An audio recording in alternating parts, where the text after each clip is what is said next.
That's my baby. I'm dying. That's my baby. We're going at it at 110%. I just want 5 minutes of happiness, please. Just give me 5 minutes. And they scored. They did it. Left. What the hell was that? Oh, yeah. What the fuck are you talking about?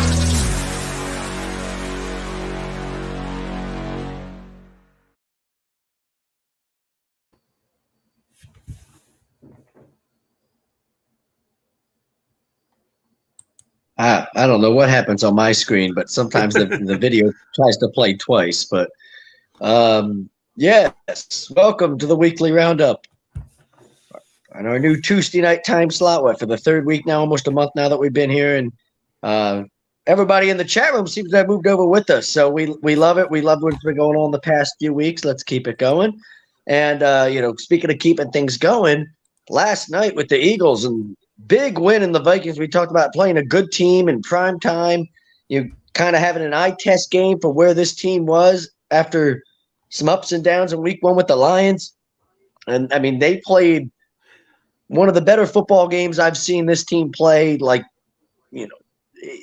top to bottom, start to finish, no matter what point of the year it was, no matter whether it's a primetime game, whether it's a 1 o'clock Sunday afternoon game.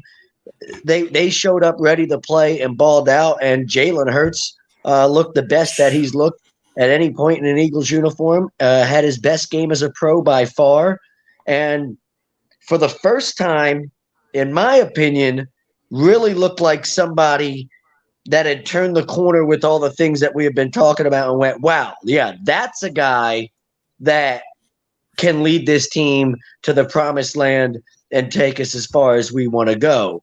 And I'm the biggest Jalen Hurts detractor, but me and you texted and were talking throughout the course of the game, and I was very honest about, my thoughts on how Jalen looked, and I'm not afraid to be wrong. And right now I'm very happy to see the progress that he's made and to say that, he had his best game as a pro and that I'm starting to trend towards yes. I think he is proved at this point, like right now, if everything keeps trending the way it is after this performance and there's not a huge step back, he's a guy that's in a position to, you can go win a lot of football games with him. And you could win a Super Bowl with him. This talk about whether he's elite, whether he can do all these things that guys like Mahomes can do with the arm and all that, is irrelevant to me. What I saw last night was a guy that can make NFL throws and can make throws in the windows that, guys aren't wide open. Guys, the Dallas Goedert throw in triple coverage where he threw that ball in the window. They were daring him to throw and he did. Goedert doesn't catch it. Right? It's his first incompletion of the night, but it's probably his best throw of the night. Throws like that, and he made it with confidence. Those are things that we didn't see a year ago that we needed to see this year, and I'm fired up about it. I'm excited to see that some of those things I was worried about, he really shoved it in my face last night. Of course, we got the poll question of the day that we're talking about now, which is Jalen Hurts proved he is the Eagles franchise quarterback after the week 2 win, agree or disagree. And a good segue is, of course, the Vikings. That's who we played last night. Of course, that's one of the favorite teams of one of our guys here who's part of the show, Alan Foy. So why don't you tell them about contacting Alan Foy? Yeah, Alan was talking about it on social media last night, a lot of the different things with the game.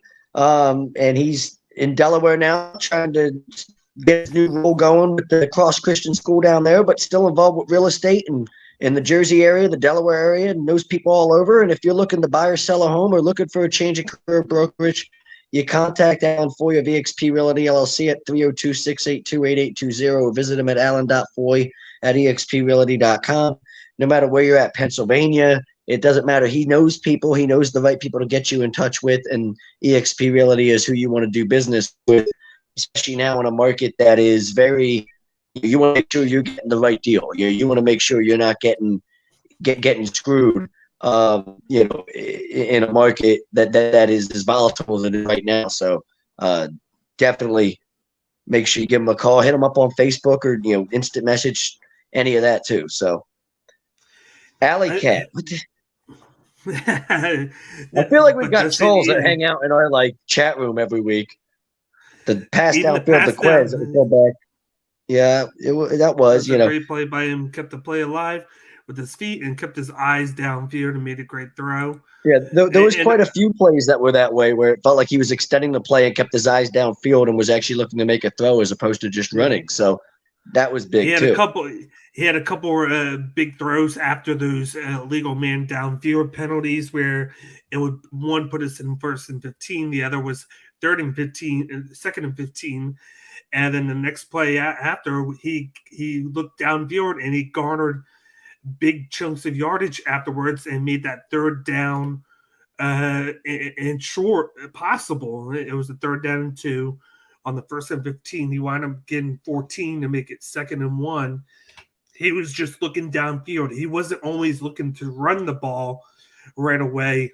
He was using his vision because with how the Vikings played us last night, I said it going in, they were going to play kind of passive in the way that they're not going to rush the quarterback and blitz as much. The Vikings are a team right now on defense where they rush the front 4, they attack with them, and then they play zone in the back. So they give you a yardage in between, and then they try and keep you from hitting you from deep, which I don't know why they were so scared of getting hit deep by the Eagles, because we didn't, like, Smith and AJ Brown haven't killed anybody in the first 2 weeks. But then again, we beat them with Quez Watkins, even with the fact that they played 2 men deep.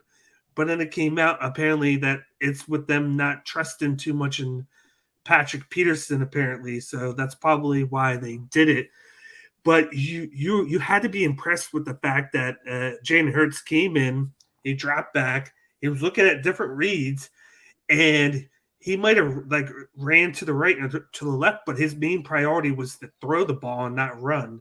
He probably only had 4 designed running plays. The rest were just rushing away from the blitz and throwing on the go, or just running because he was taking what he was given. But he only had 10 rushes, and like I said, half of them weren't even designed. And he went 26 for 31. He had 80% passer rating, and his best throw, like you said, was the Goddard throw where he threw it in between 3 guys, right on the dime to Goddard. But as Goddard was bringing it down, Dan Ziller Jr. was able to break it up. So it got broken up, but it was still one of his best throws I've ever seen him put down. And he just looked like a different quarterback these past 2 games compared to last year. I don't know what it was like, but it was like a combination, though. It was him ever since Stryken took over the play calling. He's been able to dial up perfect plays for us on offense. And then on top of that, just the guys that we added to the offense. Like you draft Smith last year, you bring in A.J. Brown, you have Goddard, you shore up the offensive line. The offensive line has been healthy the first 2 games. And then you have the running game that's been effective. Those are all things that are helping out with the development of Jalen Hurts.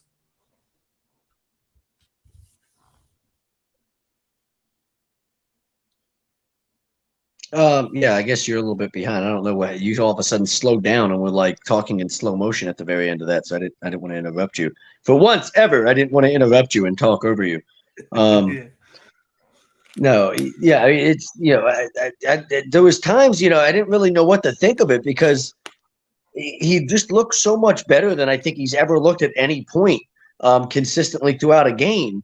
And it was just really one of those things where you went, wow, yeah, that's it right there. That's it. Like this is it. Like, this is what we've all been talking about, what we've been waiting for. This is like, that's it. Like, now, can that be consistent? Can this happen week in and week out? But that's it. This right off that start, and how he looked in control from start to finish and was doing what he wanted to do. He was in control of that game offensively. Whatever throw he wanted to make, he could make.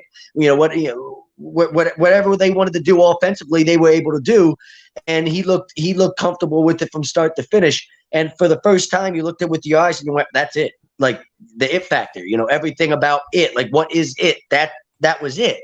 And it didn't. It looked real. You know what I mean? Like there's times where okay, like it's nice for you to do that for one game. We've seen him do it for a game. Okay, but like let's see him back it up next game. This is the first time for me where it looked so legit, where like I was convinced that I really do think he's turned a corner. All these things that we were worried about with him being able to, from a timing perspective, making the read, getting the ball out on time, actually putting your receivers in positions to be able to make plays after the catch.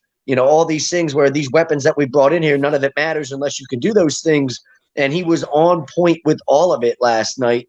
And this is to a point where you're kind of, it's early in the year, and I'm the last person to get all fired up about it. An Eagles team, I'm like, hey, let's all relax here. This is what we do every single year. Oh, this team, it's going places. I know we're always going places. In Philly, we're always going places, and then we're not. It's amazing how that works. But this is a team that gives you a legitimate feel like you should be excited about this team. Get excited early on. Get on that magic carpet ride early and try to ride it as far as it can go, because this team does have a special feel about it. And if they play like they have, like they did the first weekend last night offensively, they're going to be tough to keep up with no matter who we're going up against. If defense has an off day, you still have a good chance to go out and beat a team, because this offense looks like it's going to be hard to deal with on a week in and week out basis.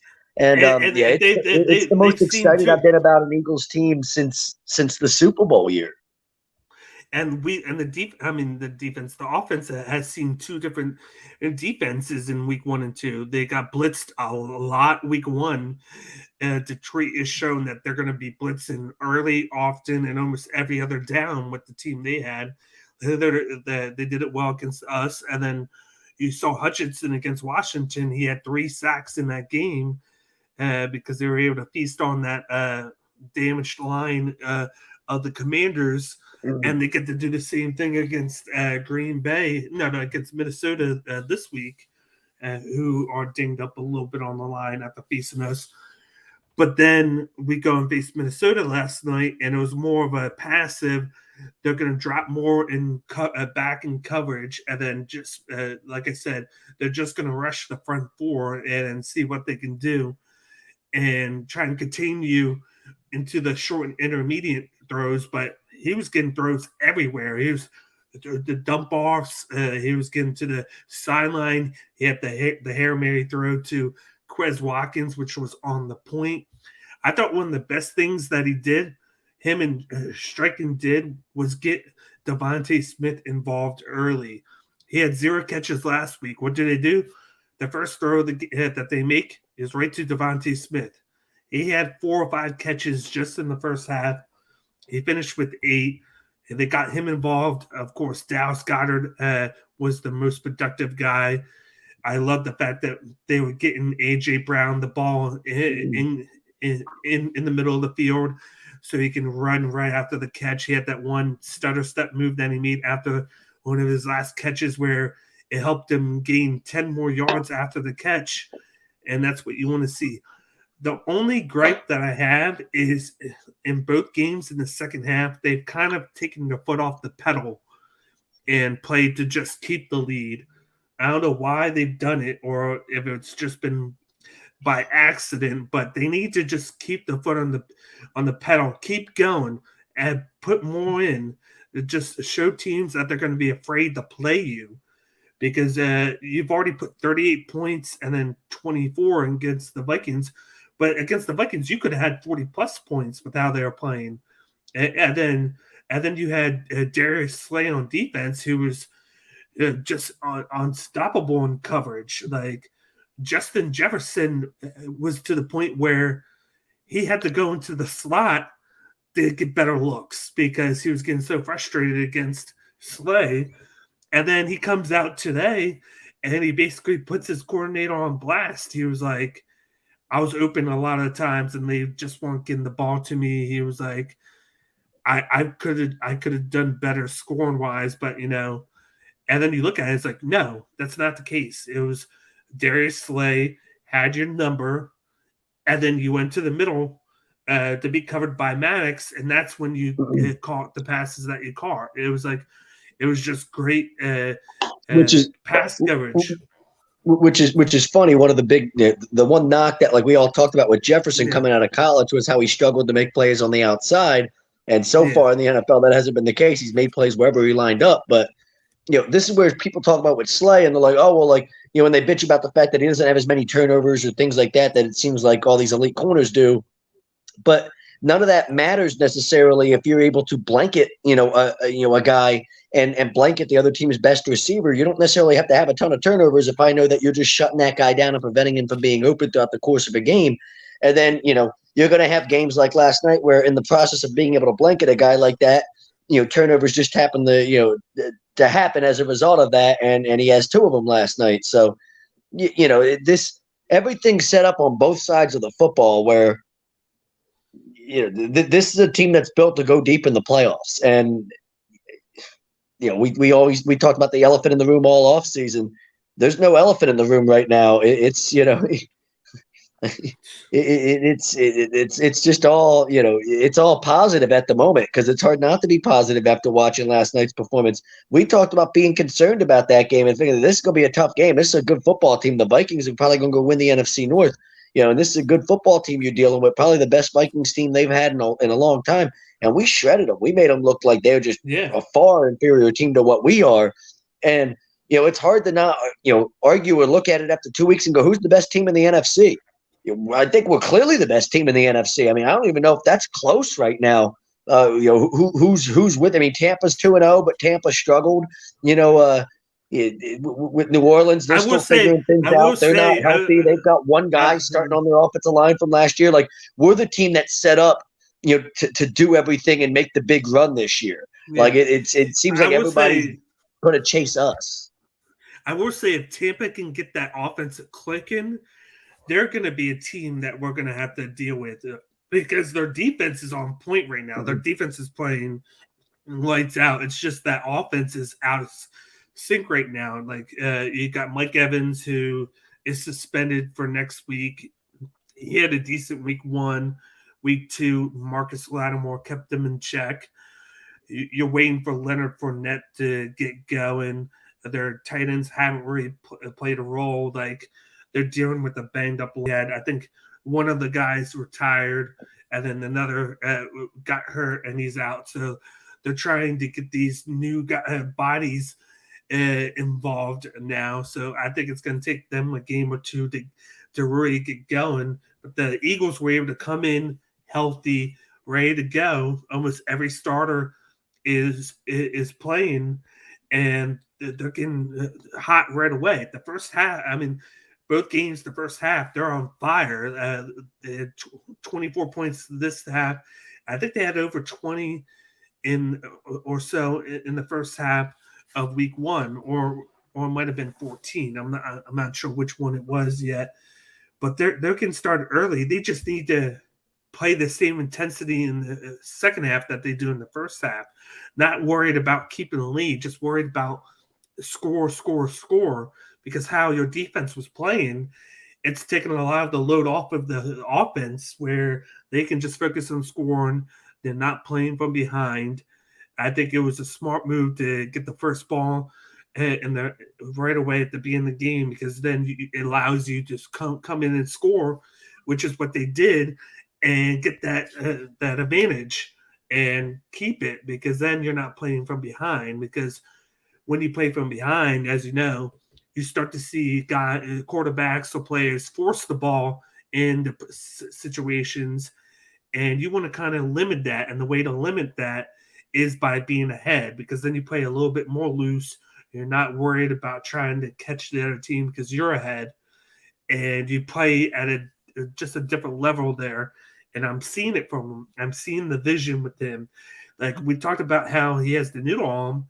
I didn't feel like he had that yesterday. I feel like his arm looked great. I feel like the throws that he was making, he like that long ball to Watkins, it looked like he had more that he could put on top of it. But he just put it just enough to get it in front of Watkins for only him to get it, and he had 5 yards on the DB behind him. and he just made it happen. And he let Watkins do the work there. Watkins beat his coverage, juked him out, and got behind him, and then he made the throw. And he waited to make the throw. It's not like 1-2. He looks at the first read, and that's all that happened, and then he runs. No, he was looking at the first, second, third read at times, and he had time to throw. Like he was taking every advantage of the time he had in the pocket because of the offensive line that we have. That's a big thing for him, having that offensive line where all the guys are there, they do their job. That's why they're a top 10 offensive line, because they're making the blocks, giving him the time to throw, and it's allowing him to progress in his skill set. He's getting better. He's getting more confident, and he's okay with just being in the pocket. And then another point that I like to see is when he did run, he slid down. He didn't dive, except for the 2 touchdowns, which I'm okay with him doing because it was at the goal line. I'm okay with that. But in the middle of the field, he had 3 times where he ran, and he slid down instead of like diving forward and taking the hit. He slid, avoided contact, and let the play go another play. I'm happy with that. That's what you want to see. You're starting to see these guys, like I was trying to dive, taking punishments. Like you want the quarterback to be healthy. So the quarterback has to be smart in a lot of different situations. And I thought he is very smart with his IQ of knowing when to slide and when to dive. And he did that well last night. Yeah, no, I actually agree with that. Yeah, he did. Those times where it felt like last year he would have tried to extend the play or keep fighting. And, and there was just times he's like, okay, I got 4 yards. That's all I'm getting here. 3 guys around me, slide, get down. Let's go make something happen here on 2nd and 6 or whatever. And yeah, I noticed the same thing with that. He looked very in control. Everything start to finish looked like, there was times where, it seemed like throughout his career so far as a starter, you'd be improv, like half of it seemed like, you take the snap, things are happening. He's reading it. He's dancing. He's, going to try to step in the pocket, run to his right, just take off, after his first read's not there because, there's slight pressure into the pocket and he's okay, I'm going to take off and just try to make something happen. And with his athleticism, his legs, and his ability to extend plays, a lot of times he can make big plays happen with that. But it didn't seem like there was a ton of that last night.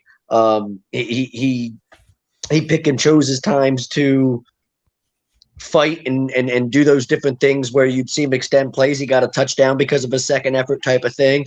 But those are the times where you want to see that second effort. When you're trying to run and you're inside the 5-yard line, you get hit at the 2, and we need the second effort to get to the goal line. Yeah, you're big and strong, make that happen. But I don't need that when you're at the 35 and it's 1st and 10 and you're running and you're trying to fight for an extra 3 yards to get from the 35 to the 32. It's just silly. Yeah. And those are the things that it seemed like last year he was doing. This year, it's much more, okay, good. We got 4 yards here on to the next play. 2nd and 6, great. You're in good shape. You got 4 yards on 1st down.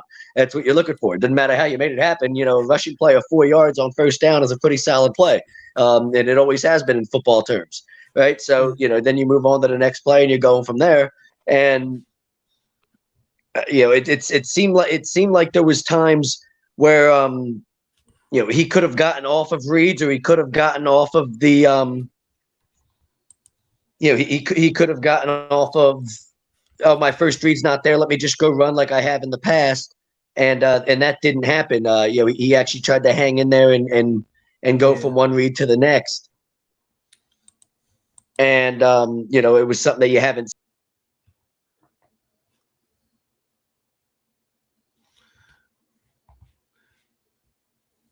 Whoop, we just lost Zach, so we'll be weighing in. But, I just was very impressed with what I saw from him in general. And I think one of the biggest moments that I liked – I'll bring him back right in. I'm not sure what happened there for a moment. Obviously, it kicked me out for a moment. But, yeah, my point was, you mentioned the one play early on where he kind of scrambled to his right and he kept his eyes downfield. I think he found Watkins down the field just short of the 1st down. but it was a play that you felt like, he had space to go run and get something with his legs if he wanted to, but he decided that, that he was looking to make a play downfield, that there was, he knew there was going to be opportunities downfield with receivers, and he kept his eyes downfield as he scrambled to his left and made the throw and made an accurate throw at that. So he even had the one with Zach Pascal on third down. He shimmied to the right. He could have ran, but he kind of baited the DB to move up a little bit to cover him, and then he just tossed it to the outside to Pascal, and Pascal got the first down.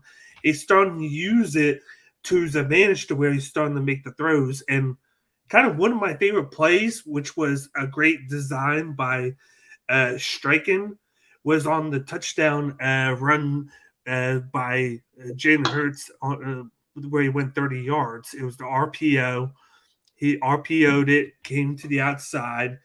He was originally going to look for Dallas Goedert there in the middle, but I believe it was the linebacker didn't know whether to stay there or to cover Hurts. Because if he would have covered Hurts, he would have had Dallas Goedert, and then he would have gotten a good 10 to 15 yards because that was the only guy that covered him. But then he chose to cover Goddard, so then Hurts just chose to run to the outside. And then Goddard was actually following him, ironically, and made the two blocks in front of him, and then he cut the inside. And then you saw the videos of him doing the weightlifting in high school and college. Well, they came into play there because he was able to power his way 2 yards into the end zone. But it was a great call because he was given the option there, and the linebacker had to pick which poison, and he wound up picking wrong because Hurts' legs was able to make the play. He only did that because he was just taking what the defense was giving him, so it wasn't designed for him to essentially run, but because of his legs, he was able to take advantage of it and get a touchdown. Yeah, there was times last night where you looked at him and you went like, you're trying to be like, who is this guy? You know what I mean? Like this is a, when you looked at him to start the game and how strong he was to start the game with his arm and his legs, I thought he looked like Steve Young and Steve McNair mixed into one quarterback. Like it really was. You know what I mean? It was pretty insane to watch him. He's got he reminds you of Steve McNair when he runs the ball a little bit because the second effort's always there. He's always trying to be big and strong and break tackles and fight for that extra yard if you need the first down or need to get to the goal line or whatever.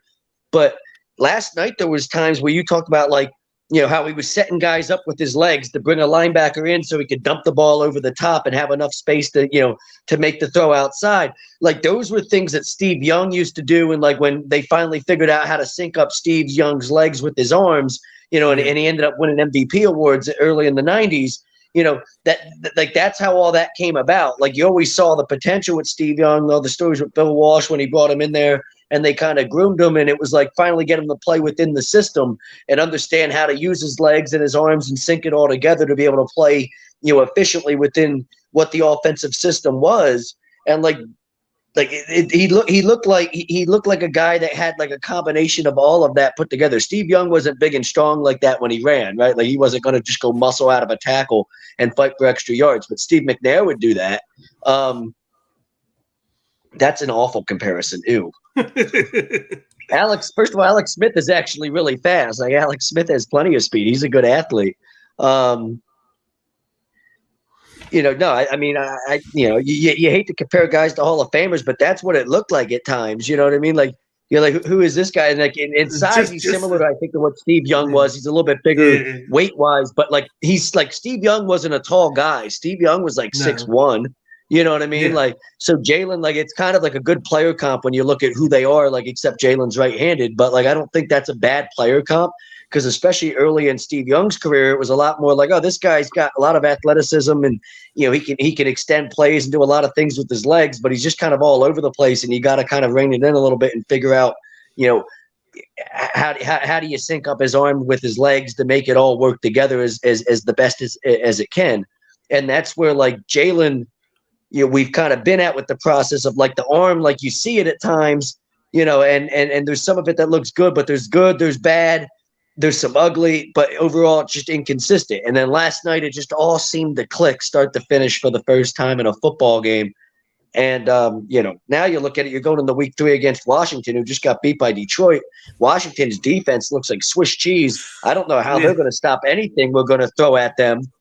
You know what I'm saying? Like, it's, I was worried about that game last week. I'm not worried about that game at all now. Even if Washington might score some points against us, their offenses looked okay. They've been chasing teams, though. But it seems like both weeks. They were down to Jacksonville in week 1 for a little bit. Were chasing and came back and won. They were down all game to Detroit and tried to chase and come back and win. But they even got themselves back into that game, and then their defense couldn't stop anybody. So, what the fuck? The kid for the receiver for Detroit, St. Brown or whatever. I'm on St. Brown. Yeah. Yeah, he had a huge game, and you're like, what do you think? AJ Brown, forget about Amon St. Brown. What do you think? What do you think AJ, and Devontae Smith are going to fucking do to that secondary? Holy shit! And we're not even we passed 33 times, but it was I felt like it was a more balanced attack where we might have threw the ball a little bit more, but we still had over 100 yards rushing. Granted, 55 of it was Hurts, and then you had 50 plus from Sanders, but then you had 20 from Scott, and then you had stuff from Gainwell. You're getting everybody involved. I like the different running plays they're calling. They're being very broad with them. They weren't just sticking to run to the outside, run to the middle. They were doing stump plays. They're doing delays. And it was all working, and then that kind of helped out the whole game plan. It was okay, we can run early. They're getting 4 or 5 yards, so then send us up with the 2nd and 5 right away, and it allows you to pass a little bit better because you're not going long yardage right away, except for when they had those penalties. They were doing very well on the early downs, and they did very well on 3rd downs, which is great. I still want to see a little bit better in the second half, but early in the first half of both games, that's what they were doing. They're having very much success with it. And I think having those 2 receivers that you have and Goddard there is a huge thing for a development of a quarterback like Jalen Hurts, because he doesn't feel like he has to carry the word on his shoulder. He doesn't feel like he has to do everything himself. He was so programmed to being like that in college, where he ran first and then just set up the pass.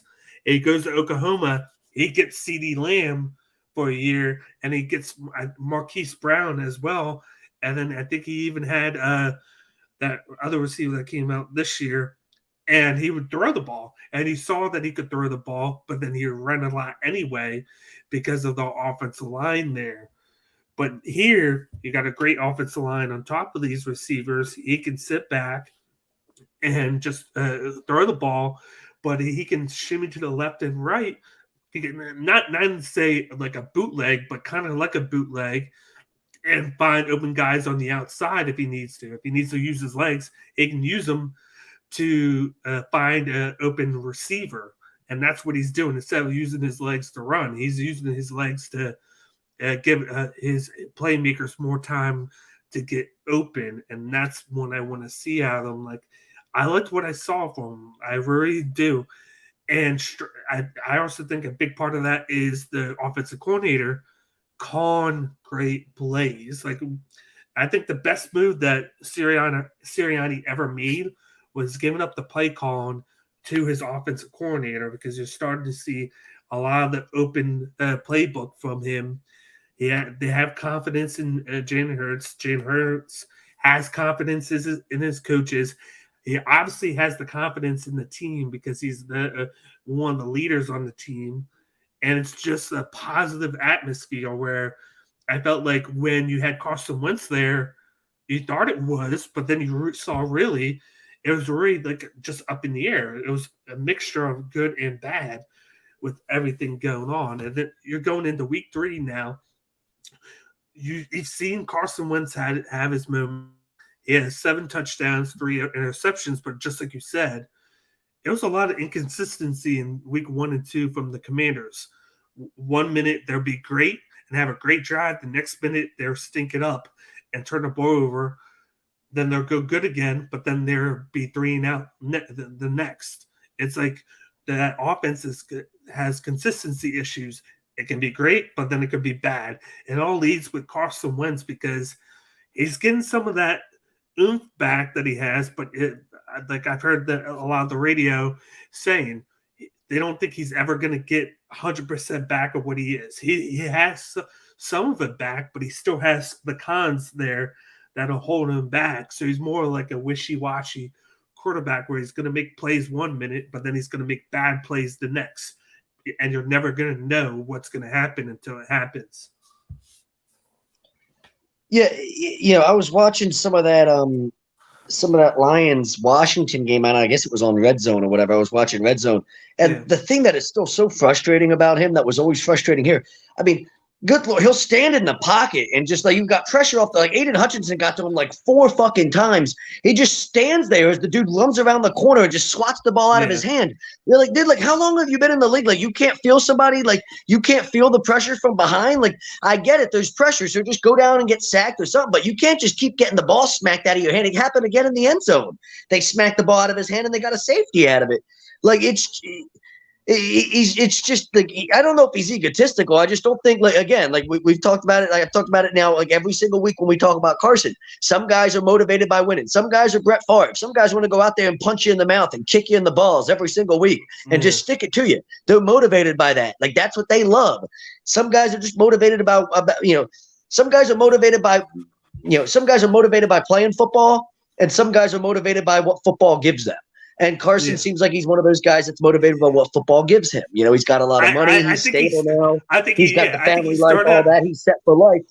He learned early on with the Eagles what the dirty business side of this can be and how, it's very cutthroat and all that. And he just, okay, whatever. There's no competitive fire there. And that's why he's a loser. And that's why things like this happen, where – like this is a guy like why do you lose to Jacksonville last year in week 18 or whatever when you need to beat the worst team in football to go to the playoffs? Because you're a loser, because you don't have a competitive fire that's worth anything, and that's fine. And you can go see like guys like Brett Favre wouldn't have been able to lose that game and then go live with themselves in the offseason. You know what I'm saying? Carson, I'm just going to go hunt deer and I'll be fine. Okay, well you can go hunt deer and be fine, but like there's other people affected by this. Like you can just go be fine because you've got your $100 whatever million contract and it's okay.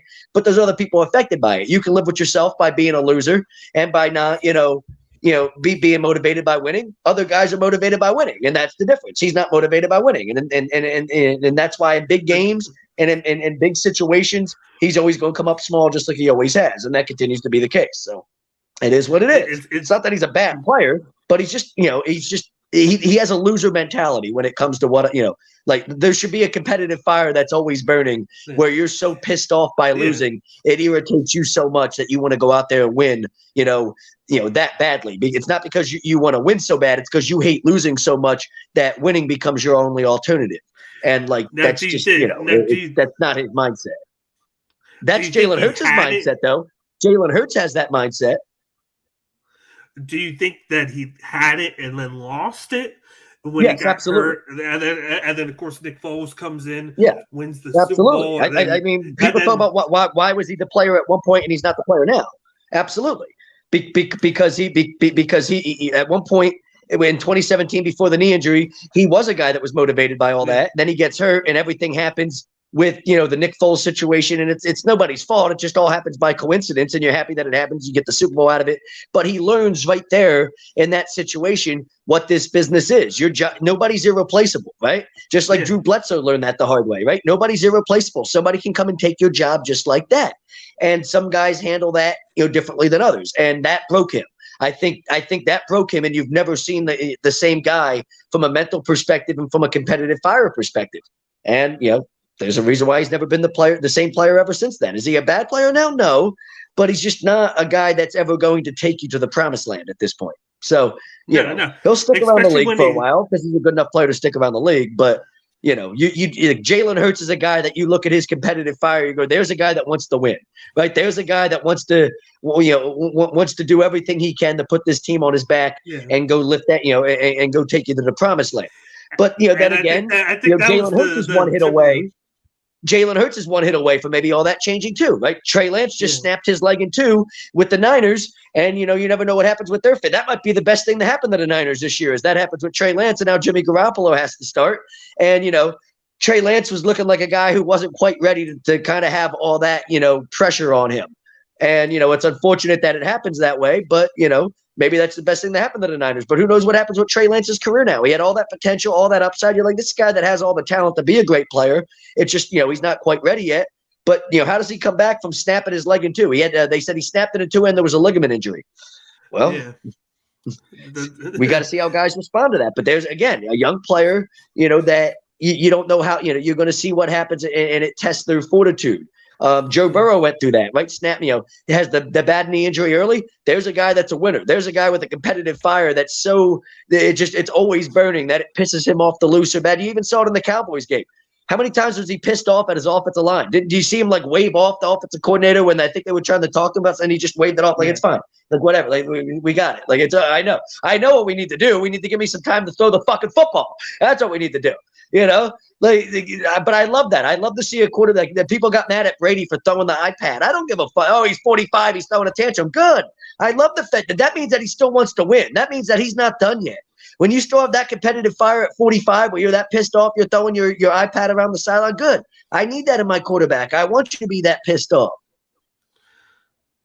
Yeah, and then I think the dumb luck with both the Eagles and the Niners is the fact that with the Niners, you have the whole Jimmy G situation. They decide to keep Jimmy G for a year, and then no one. How smart is that move by John Lynch? No one really offered anything for him to compel him, so they just kept him. Just he said how lucky it is that Lance gets hurt. You got the guy that literally helped you get to the championship game last year and go to the Super Bowl a couple years ago. Say what you want about him play-wise, but he can protect the ball, get the ball to some playmakers at times, and get the running game going and help you out there. And he's already on your roster. You don't have to make a move.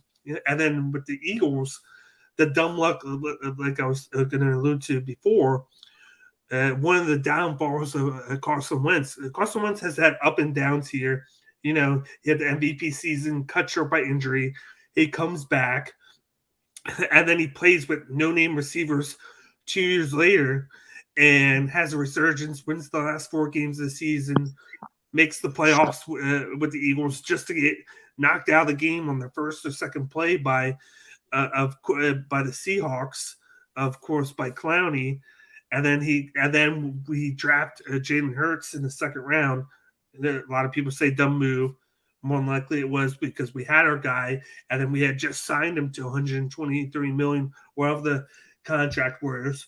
But now looking at it, it's like, damn, the dumb luck of Howie Roseman, where it makes a kind of a dumb move, but it's turning into a gem now of a great move, because somehow you're able to get rid of the contract of Wentz. You got a first-round pick out of it because they don't make the playoffs somehow. Like, you would think that they would have made the playoffs. They don't make it.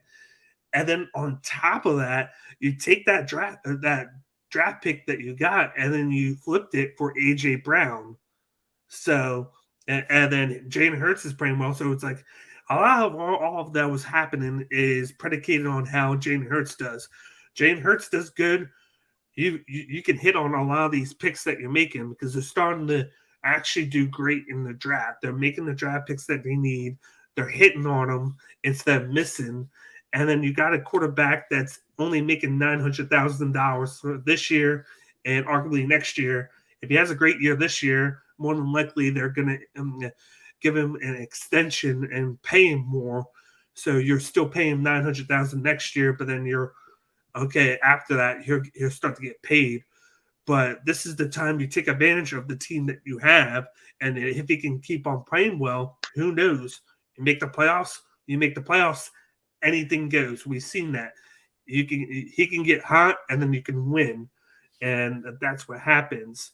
We got a couple more comments. We have an easy schedule, so we should be fine. Yeah, we got the Commanders. I don't know if we have an easy schedule. Well, right now we do. We have the Commanders. We could go 3-0 if we. Then we have the Jaguars. We could be 4-0 going into week 5. And I said, with us having a week 7 or 8 bye, if we can get it to that point with, let's say, 1, maybe 2 losses, I said this a couple weeks ago. That's great. And then, especially with the play of Jalen Hurts, you want to see that. He said Seattle fucked up by not getting Jimmy G. Jr. Smith isn't getting you anywhere. One of the two big upsets. Yeah, but the thing with that was they thought that they were at least going to have Drew Lock and try and groom him and see if they have anything with him. But then he got hurt in training camp, so they were kind of forced to start Geno Smith. Their plan wasn't to start Geno; it was to start Drew Lock, and then the worst comes to worst with them losing. They were going to just look to draft somebody next year, but they were given this year, so it's like now they're sticking with Geno. We got somebody say, "We them boys, this is our year." Yeah. What a troll. Yeah, right. Overall, the median lifetime earnings for all workers are $1.7 million. Hurts will make that in a year. He should be fine. We could be 10-0 going into the Packers game. I don't want to get too far ahead, but I think there's a likelihood that we could be 4-0 going into week 5, which is, I think that's when we play Dallas on Sunday night, which would be a good thing to be undefeated by then and get tested by another divisional team like we are going to this week. But like, to me, as long as Jalen Hurts improves each week to each week and he continues the stretch and he doesn't digress by any means, this is a win week 2, and I think I agree with it. But I'm going to transition over to the other games of week 2. Are there any week 2 games that stuck out for you? Like, I know there was a lot of upsets and a lot of good games that we didn't expect to be good games. Well, what's funny is, and I'm learning this as a sports gambler that seems to get better and better, every week. But games where there's tons of money, and like everybody that bets on sports will tell you this, but it's so hard to pull the trigger sometimes. But like the Bengals-Cowboys game, another example of it, right? And even last night's game, a great example of it. 90% of the money on the Minnesota Vikings, and the Eagles roll, right? That Cowboys-Bengals game. It's it's hard that I even made the joke. I was like, watch the Cowboys be better with Cooper Rush than they are with Dak Prescott. They definitely aren't any worse. It doesn't look like, but the Bengals have terrible issues on their offensive line. I mean, just terrible issues, and defense. They're just all over the place right now. And that's a game that was like 90% of the money on Cincinnati, and the Cowboys go and win a game. So games like that, the Dolphins, that was fun. That actually saved my bacon. And what's funny about here's how my Sunday went. You want to hear fun stories? So here's how this went. One parlay I won because the Dolphins, who I had plus 3.5, came back from their 21-point fourth quarter deficit and not only back to recovered that, but won that game outright. On the other side of it, another parlay that would have won me $125 lost because Cleveland blew a fucking 30-17 lead or whatever the hell it was with 1:55 to play. The computers had Cleveland with a 99.9% chance to win that game with 1:55 to play. And of course they lost because that's how that goes. Because I can't win $125. Why could I fucking do that? That's unbelievable. So now to think about it, if Cleveland wins, I win that bet for $125, and then I would have won the other bet with Miami, and I'm up like $250 for the day, and instead, fuck me.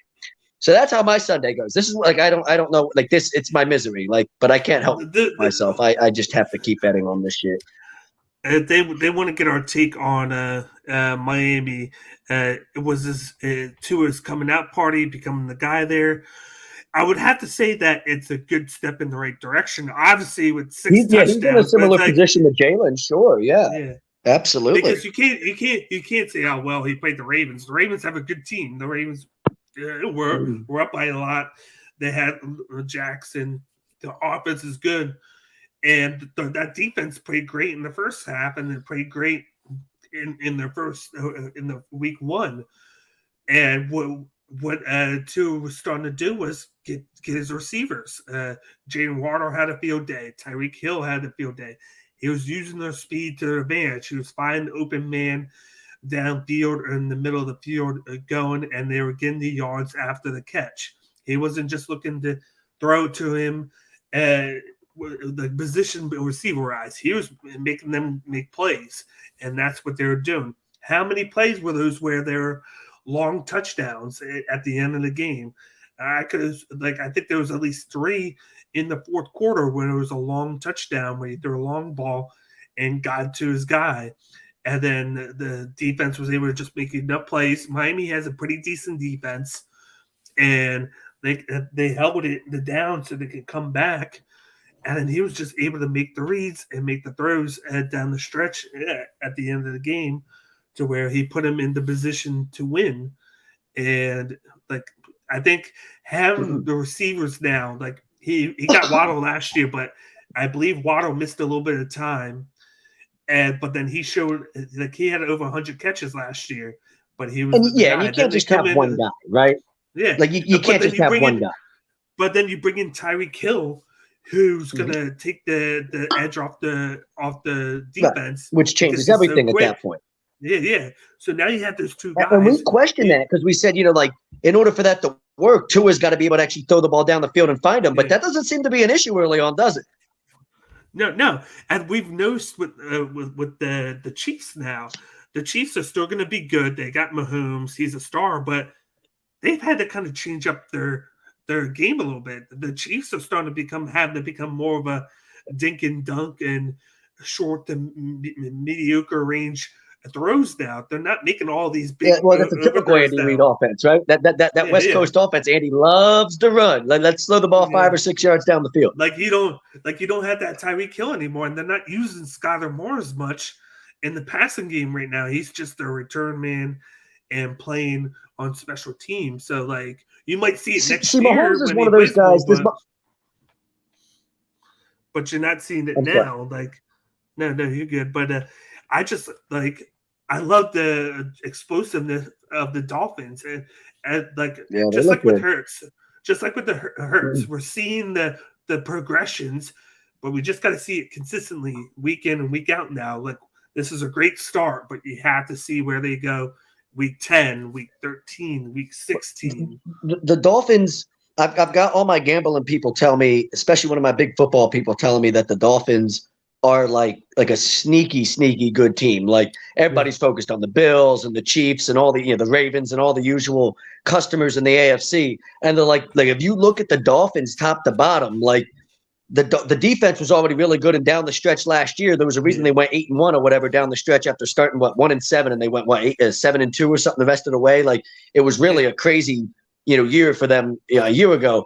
But that defense 2 years ago was their bread and butter, right? And that defense is really good still and playing really well. They played really well down the stretch last year, and that's carried over into this year. They get the offense side of it figured out, and you look at that Dolphins team, and you're like, yeah, they can play with anybody in football. And the AFC is loaded, but still, that's fun to look at the AFC and go, look at all these teams, the Chiefs, the Ravens. You got the Bills. You've got the what now looks like the Dolphins in the picture. That's 4 teams right there, and then you're there's we talk about the Raiders and all these other teams in the AFC that the Chargers, right, and all these teams. You're like, yeah, there's a lot of the AFC is really deep. All of a sudden. Could be some fun playoff matchups there, and some ideas where it's the Bills look good, and again last night just boat raced the Titans. But all the people focused on the Bills, and you're the Bills probably have a harder role, a harder road to going anywhere than we do, just because of how loaded the AFC is. And what's I go back to that comment. I didn't see who that was, but he said the whole AFC West is loaded. Yeah, I mean the AFC West in general. Not the Broncos. The Broncos. Now, but see, the Broncos for me, Russell Wilson is he just looks You guys, first of all, here's where the Broncos won 7 games last year, so their roster's really not that good. And I think a lot of people fell in love with the idea that Russell Wilson's going to come in there and all of a sudden make them like a 13-win team. They thought he could turn 7 and 10 into 13. You're like, 10, Russell Wilson might turn 7 into 9 or 7 into 10, but he's not worth like 6 extra wins. Like, that's fucking insanity. Like, he's not that good. Like, he might turn 7 wins into 10 wins and you're a playoff team, but they're not going to be anything with Nathaniel Hackett. I mean, what the hell? Dude, this dude made the same mistake 2 weeks in a row. Like, after the whole shenanigans that happened on the game to open up the year against Seattle, where they fucked everything up with a minute to go in that game, he did the same fucking thing late in the game. You're like at one point in the game in week 2, and like let the clock run way down, and then they called the timeout after wasting like 40 seconds. Then they got called for a delay of game penalty and took themselves out of field goal range. The whole thing was just fucking weird. You're like, this dude doesn't know his elbows from his ass. I don't know how he got this job.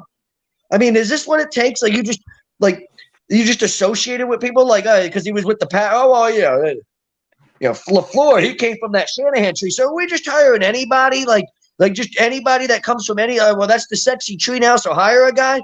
How did this dude sit down and get an interview, and you fucking interviewed this dude and went through the process of trying to hire a coach? John Elway's a fucking heavy drinker. We got evidence of this. We know this. This has been revealed now. Like, holy shit. That's got to be like this. This has got to be the reason why all this shit keeps happening with Denver. Like, how many shots deep was Elway when he fucking sat down with this dude and thought this shit was a good idea? Because this dude gives me a migraine, and he's fucking coached the team for 2 weeks.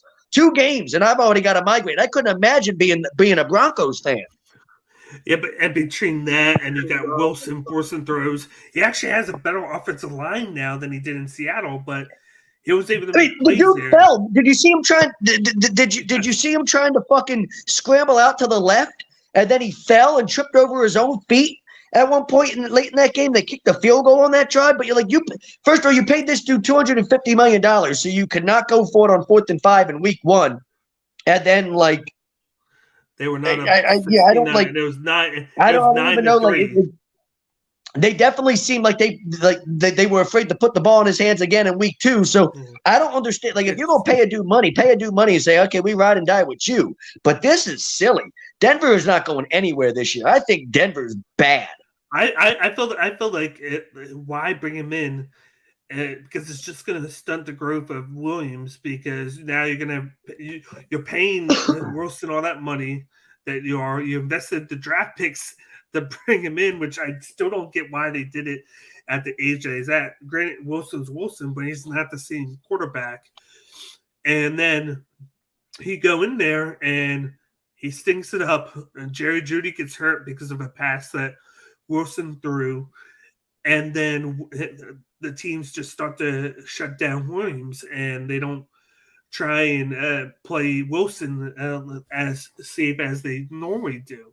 It's just not happening. It's just not clicking in the head with them with that offense. And maybe that's what it is. The offense that Wilson's trying to work there just isn't suiting his skills and how he plays, whereas Seattle was a lot different, where they knew they didn't have a great offensive line, so they would do a lot of boot legs to the outside, get him in space, let him use his legs to find DK Metcalf or find Tyler Lockett, and he made plays. And then you had the running game there that you were to feed off of at times. Whoever was there, you still tried to get involved, and that opened things up. I'm seeing the complete opposite in Denver, and they're lucky to be 1-1 right now, and they should be 0-2, but they beat a Texans team that are definitely on the rebuild, who couldn't even get the ball in the end zone, and Denver was lucky to get the ball in the end zone in the 4th quarter against them. They're very lucky because the Texans have a sneaky good defense right now the first couple of weeks, and it's just that their offense can't click right now in that game per se. Like, they did good week 1, but now looking at how the Colts are, we see why, because the Colts have a lot of problems going on, being at 0-2, and of course it's the curse of Carson Wentz with the Colts trading him, bringing in Matt Ryan, and they look even worse than ever because of, to me, a lot of pieces that they're missing on that team that they had the year before and the year before that aren't there anymore. It's just like a trickle effect with me with some of these games. But going back to the Dolphins, you know what? The only mistake the Dolphins made was picking Tua over Herbert.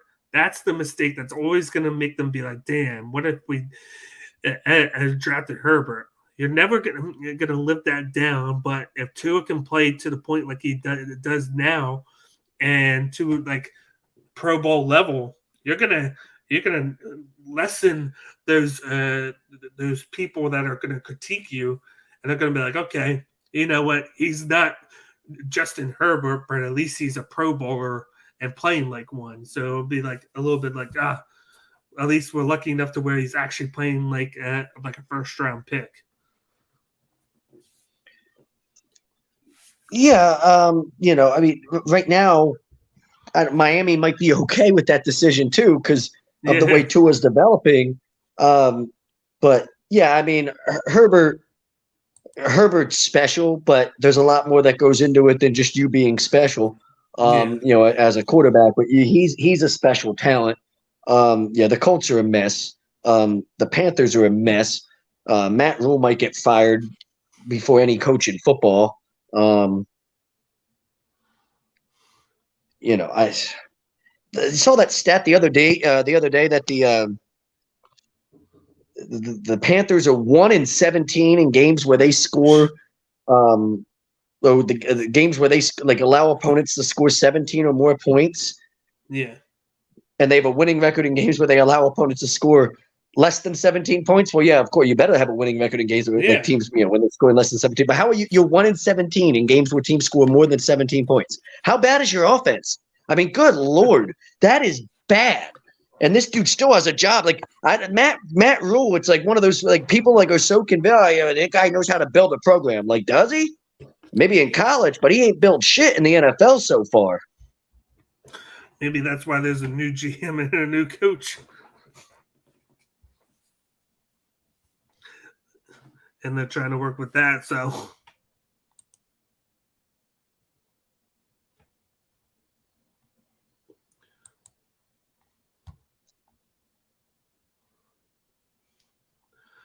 We got Don putting in NFC wildcard spots, finna be crazy. Yeah, everything's crazy right now with it just being week 2. And there's a lot going on right now that we didn't expect to go on. But I think the NFC for me is a little bit more wide open as far as what could happen. You know, what teams could move their way into the picture. I mean, the AFC is like 7 or 8 teams deep. The NFC is probably more like 5 teams deep. I was surprised to see well, I'm not surprised because it was in Jacksonville, but for the Jaguars to shut out the Colts 24-0. Like, I'm not surprised that they won because of the win streak that they have against the Colts in Jacksonville. But for them to shut them out and to beat them the way that they did, the Colts just looked bad, very bad. And it's like, this is the team that we're like, okay, the one part of the Colts last year that we criticized was Wentz. And that's why a lot of people are saying they missed the playoffs. So what do? They trade Wentz, bring in Matt Ryan, who has playoff winning experience. He's been to the Super Bowl. He played on Atlanta, a good quarterback. And for some reason, it just hasn't clicked. It hasn't meshed so far. They are 0-2. Both games are in the division. They couldn't even beat the Texans. They tie the Texans, and then they go and lose to the Jaguars. Like, I don't think any team in that AFC South want to win. In 2 weeks, the AFC South has 1 win, and of course the 2 ties from the Colts and the Texans playing each other. Week 1, you couldn't even get a team to win, and 2 teams played each other. That's a really, really bad division. Like, and then you got the Titans, who just got blown out of the water this past week, and then they didn't look good week 1. It's like, who's going to win that division? like the winner of that division could have 7 wins. They could be 7-10 for all we know. Yeah, it definitely could be. It definitely could be. Like I could go out on a limb and say, hey, I wouldn't even be surprised if the Jaguars did, just because of how they look in the division so far. You know, I wouldn't even be surprised, because it's like, who are you going to go with? I thought it was going to be the Colts, but the Colts can't beat their division opponents in the Texans and the Jags, who are supposed to be 3-4 win teams. How are they going to beat the good teams when they go up against them? And the Titans look bad. I mean, the Titans might be a bottom third team in football. Malik Willis might be starting next week. They're just, they are not good. I said it when they traded AJ Brown and they let Julio Jones go. I thought Julio Jones was past himself, like prime rise, but I still thought you're losing those dynamic receivers that can make plays. Robert Woods is good, but he's more of a possession guy. And then on the opposite side, you have a rookie in Treylon Burks. So he's going to have a learning curve to go. And one big thing with the Titans is that offensive line's not the same anymore. They're not getting the blocks, and Tannehill's getting hit right away. He's not being able to throw to his wide receivers. And a lot of the load is, again, being put on Henry. And Henry's not going to be able to take that if he's getting 8, 9 in the box, because teams aren't they're not like taking the bait of the passing game of the Titans, because they're not as good. So we're just going to single cover those receivers, because we know that he's not going to get it to them. So we're just going to cover the box and make sure Henry doesn't gash us as much. So it's like, that's a team that's they're going to implode. Yeah, they're really bad. I mean, it could be. Yeah, I still think Mike Vrabel. I still am high on Mike Vrabel. Vrabel's phenomenal. They're just in a tough spot, and they're in a rebuilding stage now. You know what I mean? That's just how that goes. Yeah, I mean, they Jacksonville could win the division, sure. Right now, you would look at them and go, yeah, you probably should win the division based off of who was in that division and what that team is. By the way, look at my receding hairline. I don't know if anybody can see that, but look how that is bad. And I'm having a kid in December. That's just going to get worse. Oh my God. Can somebody tell me why Kirk thought Darius was part of the team? That's because Darius made plays. Because primetime Kurt shows up anytime it's primetime. And primetime Kurt, see, this is what happens when you show up in dad jeans and in a dad shirt and khakis. Remember he had that fucking interview. The meme was going around all week after he beat the Packers in week 1, and he had the button down checkered pattern dad shirt, the ugly dad shirt. You probably own a few of them, Daniel. You know what I'm talking about. That's what it is. It's part of the dad code. You all get one ugly shirt and a couple pair of ugly loafers. That's how it goes. But William knows what I'm talking about. Before you leave, William, he knows what I mean. Yeah, he's in there. He knows what I mean. But yeah, you got the ugly dad shirt and the khakis, and the Kirk Cousins wears the ugly dad shirt and the khakis. Well, when you show up in prime time, that's not happening. You got to be ready to ball out. Got to be showing up like Joe Burrow shows up, like he's Joe Namath. You know what I mean? They got to be where's the swag at? Where's the you like that? What happened? You had a family now, and all of a sudden that swag is gone? Where's the guy that was yelling, as he was walking through the locker room tunnel when he was at Washington? Now you're showing up it's just this guy, anytime he plays bad, you're just waiting for you to become a walking meme, because it's what happens when you have this image. But he's 2-11 or 2-12 now on Monday night games. Good Lord. Yeah. Okay, I want to touch on the fact that you said it before. The Browns collapse. They lose to the Jets 31-30. Of course, what's his name? The rookie Wilson. Yeah, Wilson for the Jets. I believe it was. What's his first name? Gabriel Wilson, I believe it is. It's Garrett Wilson. It's Garrett Wilson. He had a game, 14 catches, 130 yards or so, and a couple touchdowns. He was, of course, Flacco's guy. That's all he had to do. He was look for him. He had Ty Conklin he was looking for late. and somehow mustered up the strength to to beat the Browns in Cleveland when they thought that they had it won. 2 minutes left. Got to give it up to the Jets for winning there. And then the last game I want to touch on before we talk about Week 3 real quick, before moving on, of course, is the Patriots. The Patriots beat the Steelers, but at the cost of their running back going down. I don't know the update on Harris at the moment, but he had a great game, 75, 80 yards and a touchdown. He had the run that sealed the win for him, but he's hurt now. If he misses any time, that means they're going to put in Rodame Stevenson in.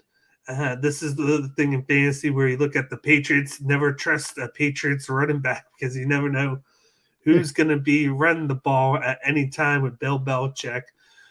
But I'm starting to look at like the Patriots. They did win, but it's like I don't see it with Mac Jones. I don't see that it factor with them. He's the least of their issues. I mean, you know what I'm saying? Like he really is. Like that team. No, they have no playmakers. Can you name one guy on their offense? Who catches the football? I don't know if I can name a single receiver for them that's like worth a damn. Devontae Parker. Seriously. But he can't get the ball to him, you know. Like I don't think he has it. I don't think he has that it factor. He got drafted. He was Heisman, but what has he done the past year and a half? Like, see, I disagree. I think for me it's similar to what I thought about Jalen and Tua. I don't necessarily think it's not that he doesn't have the it factor. I think the kid's a winner. He's got the it factor. He understands all that. It's just does he have the arm talent? And right now, I don't know if the arm talent. I can't even. His say own he's talent a is winner marginal. It's marginal at best. I can't even say he's a winner because he only played 1 year in college. No, I mean the mindset. Like yeah. Jalen, Tua, Mac, they all have that same mindset. They understand that it's not about them and how and how they're supposed to be able to play within the system to help their team win as many football games as possible. But unlike Jalen and Tua, who have kind of taken the next step and shown, hey, we do have the arm talent that everybody was doubting us with. Yeah. You're still waiting for that to happen with Mac Jones. And I think it's very telling when they had the game last year in Buffalo where the wind was really bad or whatever, and Belichick ran the ball like 40 times and threw the ball twice. Yeah. You know, that kind of tells you a lot about what Mac Jones' arm talent is. Oh, I forgot Nelson Aguilar's on that team. I'm sorry. Yeah. But because he's a playmaker. With me, it's like I've seen before, like this year, I've seen glimpses of Tua having a great game where he looked like he has maybe something, and then Hurts every now and then he shows up here with his arm now more consistently. I haven't really seen that game from Mac Jones. That's like, okay, this is the standout game. I'm holding out hope with him. I haven't seen any of it yet. I agree. That definitely hasn't happened. It's been more of like the Jimmy G with Mac Jones, where he does enough not to maybe make the mistakes, but he's not really helping you out a lot in the offense. He's just sustaining what you have and hoping the defense can make the plays, and then the running game gets going. And if he makes a play here and there, it is what it is. And I think that's the perfect parallel is Jimmy Garoppolo, which is kind of funny because he's a former Patriot in himself. But it's like I haven't seen it yet. I'm hoping to see it. Like I liked Mac Jones in his 1 year in college where he was finding Devontae Smith every 3 plays, which helped Devontae Smith win the Heisman. But I just don't think he has it right now at this time. And then I think they're just going to be lucky to be a 500 team with how the Bills are playing. You know, of course, the Miami Dolphins. The Jets are in a rebuild right now, but I think the Jets could split a series with the Patriots 1-1 with how they are. But it's like you're starting to see these quarterbacks going that are only playing 1 year, and you're like, do I need to really see more out of them before I draft them? Like Tannehill only played 1 year of being the quarterback. He played a year of wide receiver and then transitioned over to quarterback. You got this guy right here. There's another one that only played 1 year. That's in the league right now. Trey Lance. Trey Lance only played a year. You got a lot of times now people are taking the chances on guys because of the potential, and sometimes it cashes, sometimes it doesn't. He said Hunter Henry and Nelly. They're trying to build that short passing game in New England with the tight ends. And he said the Patriot offense is boring and bland. They have a Bill Belichick calling the plays. He's not an offensive coordinator. It was like that last year with Josh McDaniels. And Josh McDaniels was the guy running the offense last year. So I wouldn't say you could say that overall. Was talking to a Pats fan. He said Jones reminds me of him and Alex Smith. Alex Smith could run. I don't see much of Mac Jones running right now. Mac Jones can't run. No, not at all. No, but looking to week 3, of course, the Bills-Dolphins game stands out big time. It's a 1:00 game in Miami. That's going to be a very exciting game if we see what we saw from both teams last week. Looking not good. We'll talk to the Eagles in a second.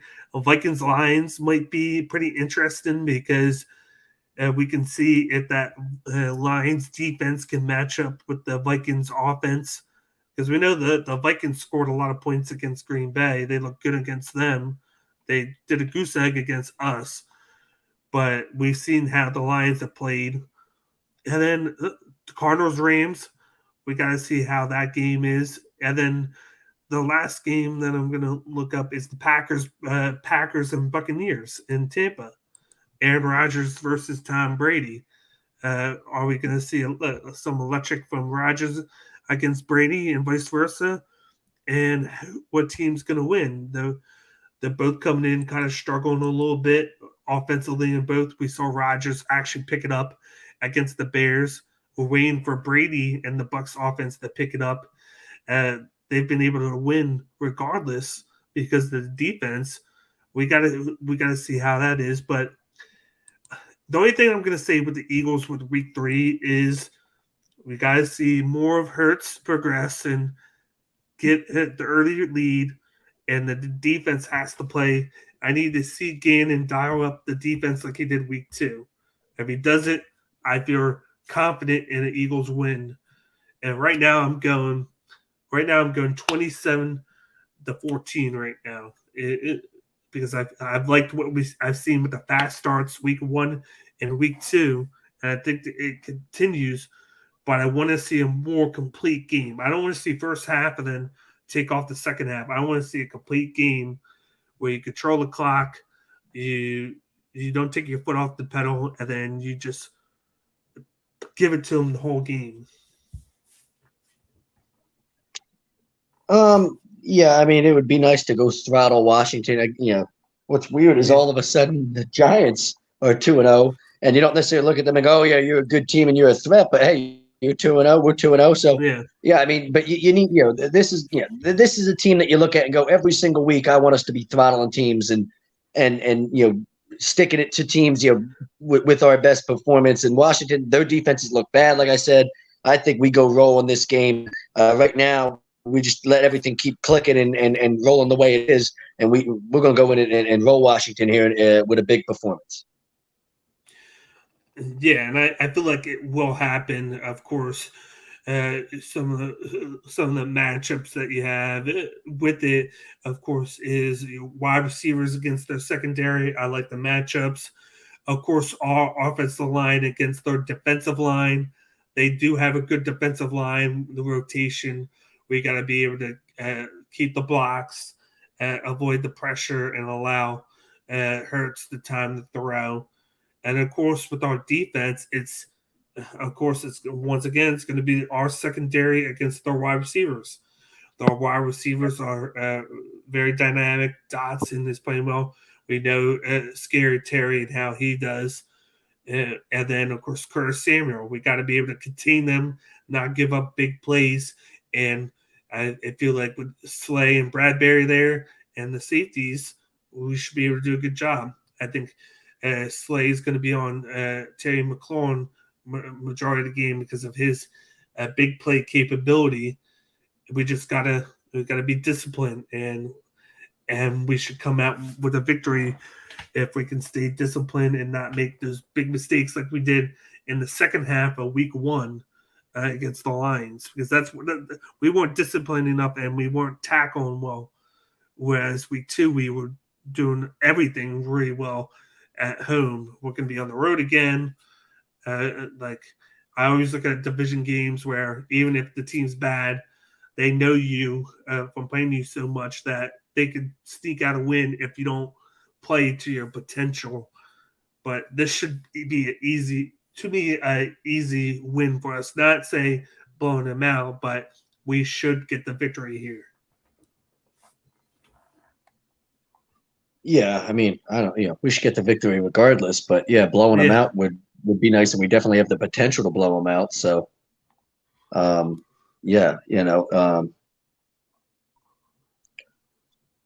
just want to keep it going. You just want to keep performing at the level that you have been. No steps back. You're either moving forward or you're moving backwards, right? There's no such thing as staying the same. So yeah, you want to keep going in the right direction, and it'll be hard to top, the performance from last night, but you want to have a similar performance now next week, right? You want to keep this going week in and week out, same type of performances on a consistent basis. Yep, definitely so. But let's switch things up, move to the next topic that we have for you. But before we do, how about you tell everybody about becoming an A2D member? Yeah, becoming an A2D member, it's only $9.99 a month, and perks include appearances on shows, members-only streams, shout-outs, weekly sports picks from the Money Pop podcast and Willie Vegas. So lots of different things that, if you're somebody like me that enjoys betting on sports in different ways, it's one of those things that, for $9.99 a month, you ain't going to get a better deal out there, and just all types of money to be made. It's football season. You got to jump on it while you can. Exactly. But now we're going to talk about an interesting subject that I wanted to talk about tonight and bring it up to you. Yesterday, you were on board about it. Let's talk about Becky Hammon as a head coach. Of course, we see the other day she, in her first year as head coach of the Las Vegas Aces, goes in. Her team finishes first place in the division in the regular season, and then goes and wins the WNBA title. This is a woman that sat behind Greg Popovich for 7 years as an assistant with the San Antonio Spurs. There was even teams that were looking to hire her as a head coach, wound up not doing so. But then she goes in 1 year and wins a championship with the Aces in the WNBA. She has experience overseas, looking at it right now. She's coached several teams in Moscow. Of course, she's coached in Russia. She's coached 4 different teams over there. She's done well there. She's played for in the WNBA for the Liberty and the Stars. She has won multiple like all-star appearances. I think she's won a championship as a player, and she had an over 10-year career as a player. But I think it's time that the NBA needs to hire her. I think there's some of the head coaches that we have in the league right now, I can't say that they're better than her as a head coach with what I've seen from her. And I think she needs that opportunity to become an NBA coach because of the work. I think she deserves a head coaching job after what she did in 1 year with the Las Vegas Aces. This is a team that never won. They never won. They moved from I believe San Antonio, or they moved from one city to Las Vegas. They've only been there for 2-3 years, and they've already just right away under her win a championship. You would think that a team that's in rebuild mode would look at that and be like, "Damn, I think she could help this team," knowing that she worked with in the Spurs system for that long. Yeah, I mean, I think she should have had a head coaching job already. And I mean, if you're being honest, the reason she doesn't have a head coaching job in the NBA is because she's a woman. I mean, and that's really just the bottom line with it. And people will be like, you want to claim it's sexist. Yeah, well, it is. That's exactly what it is. That's exactly what it is. If she was a man, she'd have a head coaching job already. She's not a man, so she doesn't. And at some point that'll change, and she'll probably get a head coaching job because she's that good of a coach. Where the opportunity, she'll finally have, a team will have, an organization will have no choice but to give her the opportunity because she's just going to bust down the door.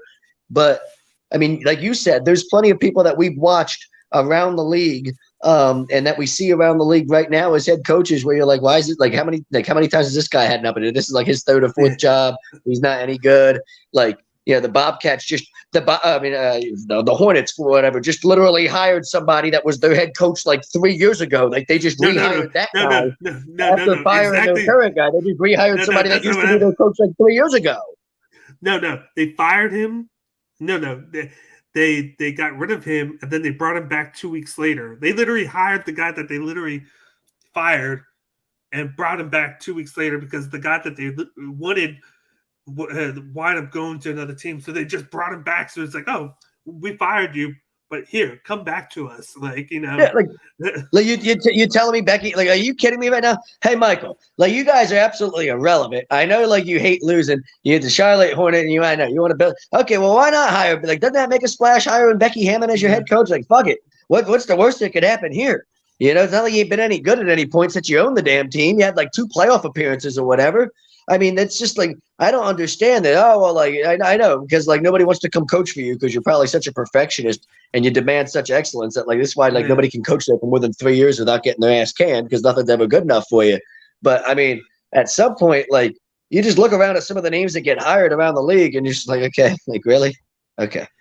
Well, good luck with that. You can't tell me that Becky Hammond's not a better coach than probably 20 people in the NBA already.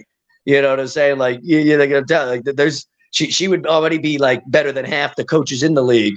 You know what I mean? That's how good she is, and I think she's proven that that's how good she is, and it just hasn't happened yet.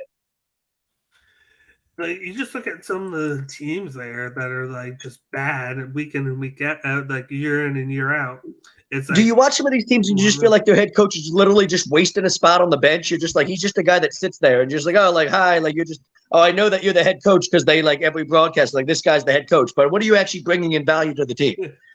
Seems like half of these dudes don't do anything to actually make the team any better. You know what I mean? You're just there's zero in-game I'll name impact. a team right off the bat. I'll name a team right off the bat that should hire her. Because they just suck, and it's the Orlando Magic. When was the last time Orlando Magic? There you go. Sure, made the playoffs. They've never been great in the past. How many top 5 picks have they had? Those picks haven't panned out. I don't think it's because of the player half the time. I think they've gotten some out of those players, and they're starting to now. But it's at what point is it you don't have the coach there that's going to get the most out of the player? And then she gets the most out of her players. She had the respect of the Spurs team. And this is the team where when she came in, they still had Tim Duncan. They still had Ginobili. They still had Parker. They had Kawhi Leonard. They all respected her. They knew she could do what she did. And then Tim Duncan has come out and said that he enjoyed coaching with her because he was on the staff as well. He's the assistant head coach right now for Popovich with the Spurs. But you go in there and you got these teams that just don't win. It's the Magic. Now you've seen the Minnesota Timberwolves win, so they kind of get off. You got the Knicks. What better way to have her become a head coach than the Knicks? Talk about a big splash there. There you go. Go get ballsy right there. That's the way to get the New York fans in a frenzy is to hire Becky Hammon. Come on now. What do you have to lose? But if we're being honest about the league. Go ahead. Finish. I'm sorry. No, I said just look at her portfolio and what she's done. Like I said, she's coached overseas. She's assistant coached here for 8 years, and now she's 1 year as a head coach WNBA, and she has a title. It's not like she's coming in with no experience. She's worked her way, and she's worked under one of the best minds of head coaching wise in our generation, in Greg Popovich, who has won 5 championships with the Spurs. He's created that Spurs franchise, and it's been under him and how he coaches. And she's taken that. She's taken the little pieces of people that she's worked under or played for and has developed her own system. And, you know what other head coaches right now you can say are doing well with their first job? It's like, oh, I'm going to hire this guy. And Orlando hasn't won in 10 years. They just haven't. Charlotte had one good year. They fire him, bring him back 2 weeks later for no reason at all. The Nets took a chance on Steve Nash just because he has the relationship at the time with Durant in Golden State, and they have friction right now. You get a lot of these situations where it's like, how did this guy become a head coach? But then you got her, who has a decorated past, worked under him. You get all these Spurs assistants who are getting head coaching jobs, but not her. And she was a Spurs assistant coach. Yeah. Well, that's a good point. Where guys like Steve Nash get hired without any type of coaching experience, and she's actually paid her dues and kind of really proven her worth as an assistant coach and somebody that is talented enough to, be a head coach in this league. And guys like Steve Nash get hired with zero experience, right? And things like that. You're just like, how that shouldn't be a thing. But when you look at some of these owners, like we just saw the story in Phoenix with the owner, and some of the language he was using, the way that he's treating employees and just the workplace environment. He just got fined like $10 million or whatever, and you're going to have all these people complaining about oh, that's just people being, it's this woke movement. And no, you can't just be a billionaire that goes around fucking being a bigot like that in a work environment and not have consequences to it. But when you look at the big picture of all this, this is why people like Becky Hammond haven't gotten an opportunity yet, because when you got a bigot like that that's owning your team, do you really think he's going to hire a woman to fucking coach a bunch of men and sit there with his with that guy? The way he talks is everything about him. The reason he just got in trouble with the NBA, Sarver, whatever the guy's name is, his last name, the owner of the Suns. And you look at it, you go, well, the reason that guy's not going to hire a guy like Becky Hammond is obvious, because he's a bigot, and he's going to sit there with this idea that it's a woman in a man's world, and she's got no chance to go coach, it's one thing for her to go coach women and be able to have that impact, but she can't step into a locker room full of men and have the same impact, because why? Is a woman's place in the kitchen and she's supposed to be washing dishes and making your dinner or something? Is that the mindset we're going with? Because that's how these dudes act, and that's how a lot of these old fucking billionaires that own these teams, and we saw it with Sterling with the Clippers when he got in trouble years back for it. Now you got Sarver with the Suns. And I think big picture, as much as people are going to try to probably call me out and say that I'm trying to create a narrative that isn't there, I think it's completely there. And I think the evidence is there that this is why things like this happen.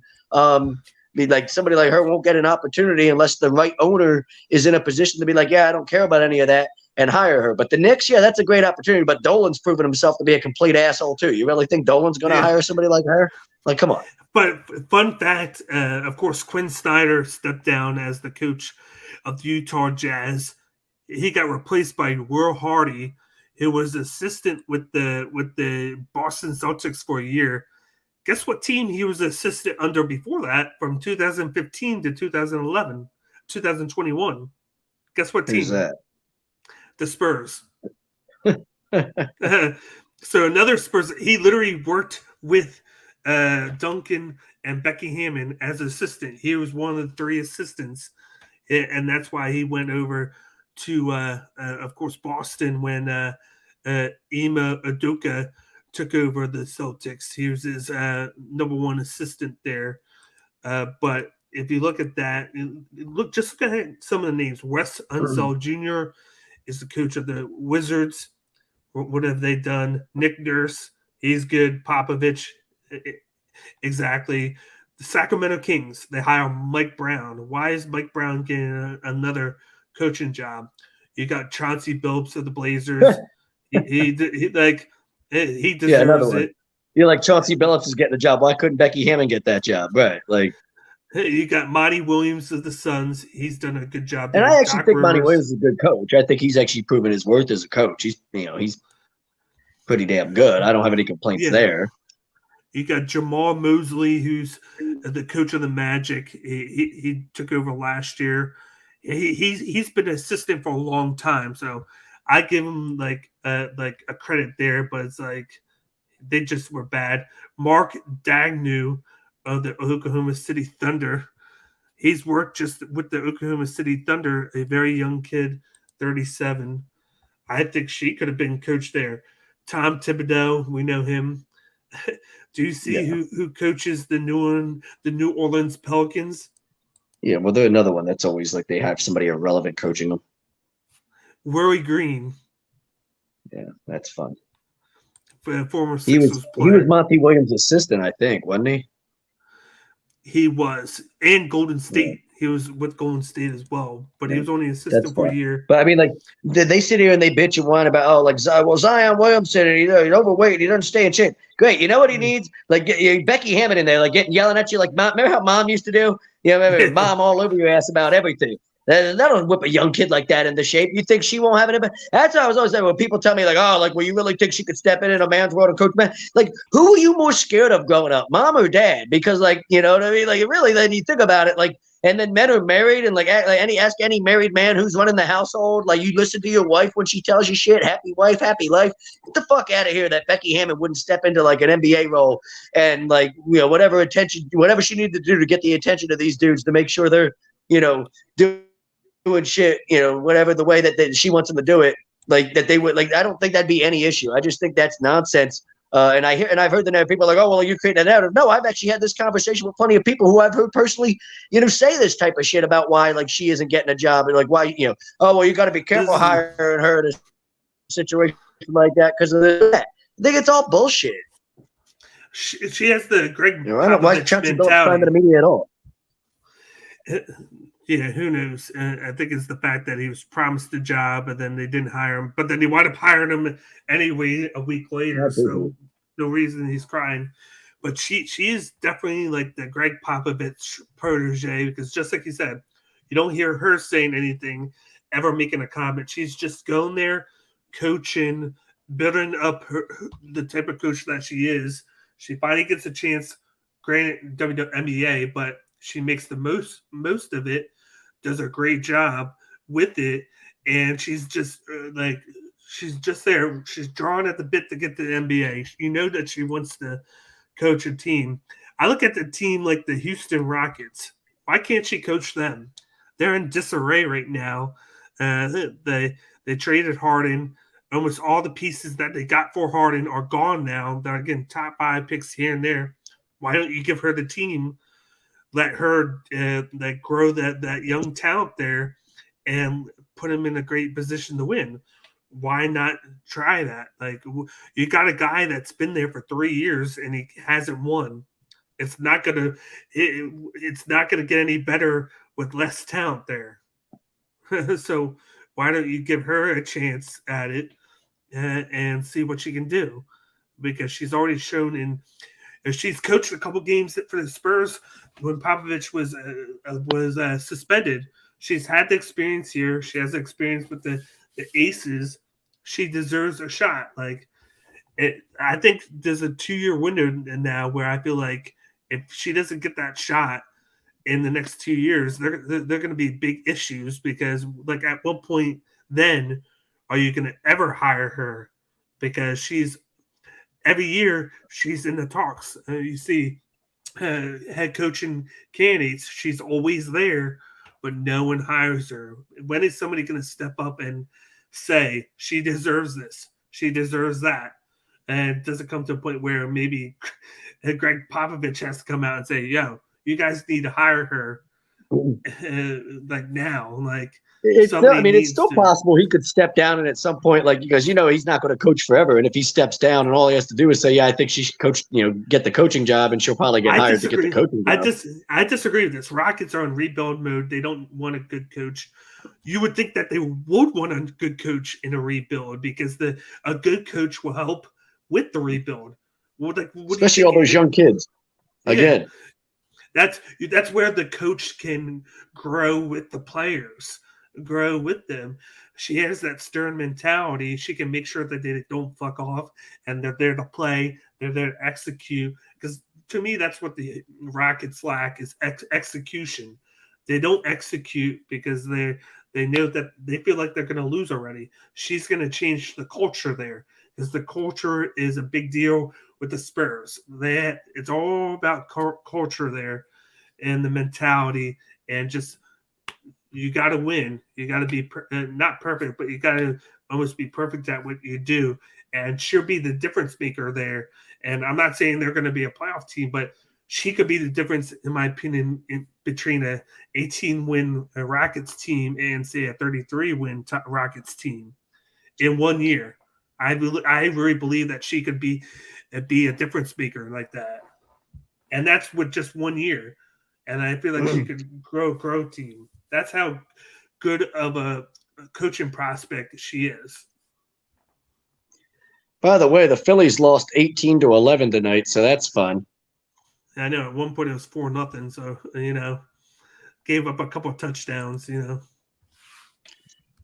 It's just like this is like, again, whether we make the playoffs or not, this is not trending in the right direction as far as you go. We're playing good teams. You just got swept by the Braves. Now you're against Toronto. You look like shit.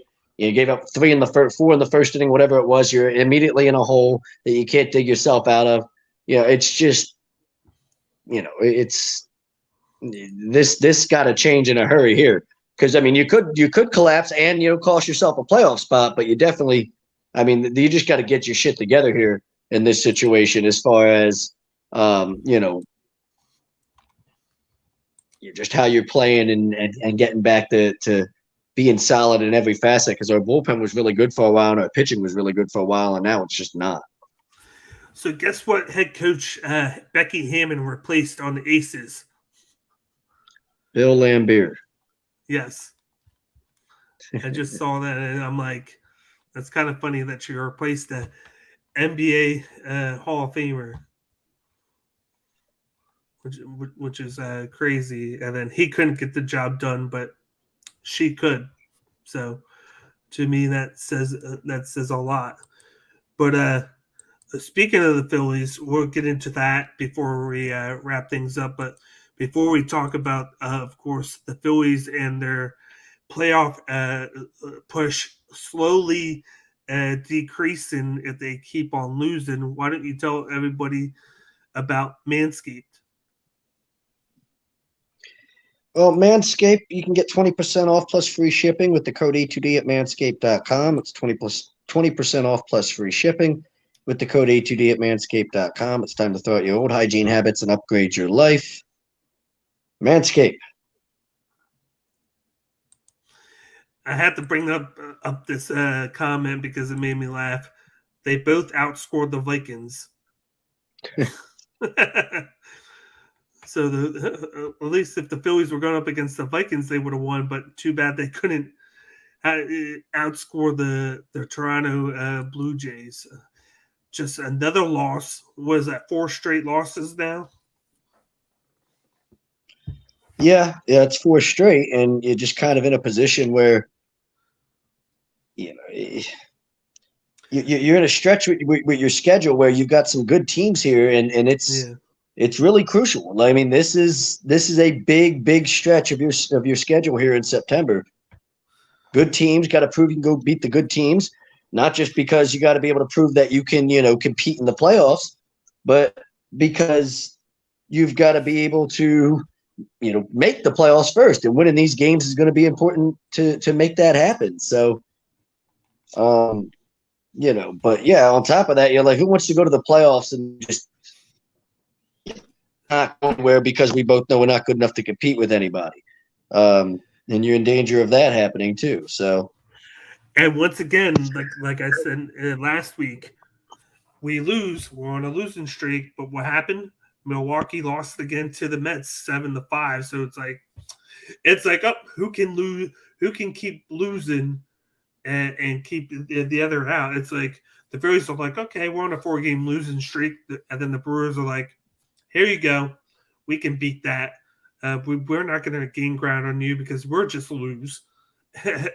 So that 2.5 game lead on them still stays intact. But the big thing is the Padres win again. The Padres are going to grow that lead for the number 2 spot. So if that continues to happen, then likely you're going to get that Padres-Braves matchup in the wild card, and then we're more so just worrying about fighting the Brewers for that last spot to play the St. Louis Cardinals in the wild card.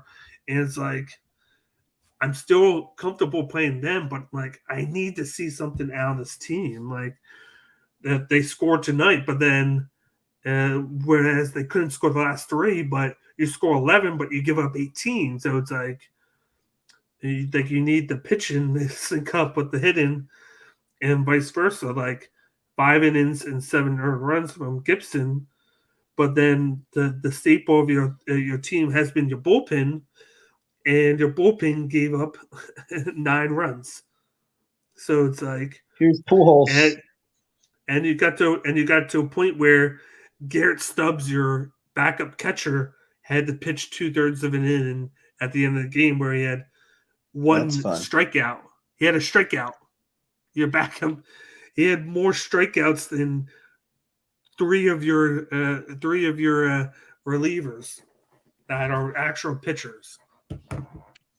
Pujols hitting live on TBS right now. Everybody's got their phones out. People recording. It's Padres Cardinals, and then the 7th inning, Pujols is up. So yeah, the Padres up like 4 or 5-0. And I saw today that Judge hit number 60 today. Hit number 60. Yep. Yeah. So he's hit that, which is a great feat in this, to me, in this day and age of the home run era, because it's home run or bust with these teams now. But it's like, I don't know what it is. Like you got the better ballparks now where it's easier to hit home runs, but you're not getting the amount like you are back in the 90s. But I guess that you can say that probably is because of steroids. There's not enough steroid use now. So it's like he knew he had a pitch to hit there. He got a hanging breaking ball, and he hit a ground ball to shortstop, but it was a hanging slider. What is he at now? 698, right?